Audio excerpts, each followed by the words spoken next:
Hi, a film I saw last night, which I caught on one of the Sony movie channels, was Tom Jones.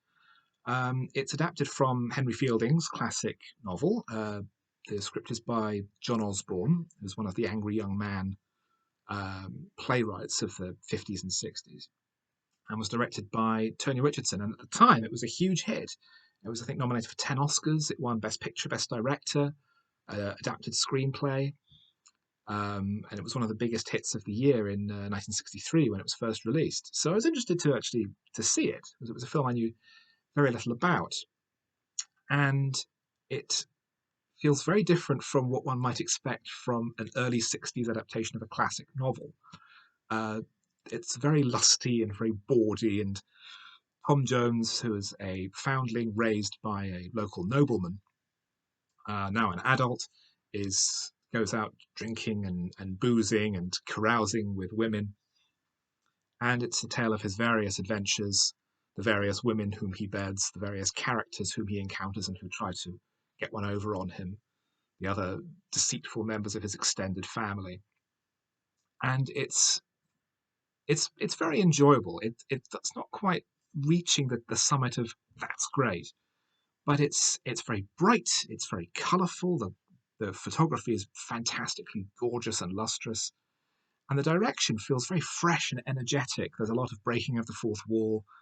Tom will frequently turn to the camera and address the audience. Other characters often will. There's a point where he takes his hat off and puts it over the camera when he wants a bit of privacy with one of his lady friends.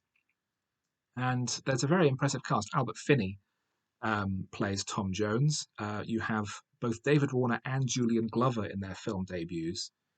Um, Hugh Griffith, who the Welshman who played an Arab prince in Ben-Hur, as a supporting role, and there's many other recognisable or semi-recognisable faces for those familiar with early '60s British cinema. Um, and overall, it's an enjoyable film, and it's certainly of great historic interest because it was a huge hit commercially and critically, and was a fully British homegrown production. And I think the second British film in a row to win Best Picture at the Oscars following Lawrence of Arabia the previous year. But it might, for a lot of people, not be much more than a curio. I don't think it's possibly aged tremendously well, and I don't think it's thought of in being the top pantheon of all-time classics. But as I say, it's entertaining. It looks great. It's a lot of fun, um, and there's enough energy and brio and verve to get through any bumps that it might have. And overall, yeah, it's pretty good.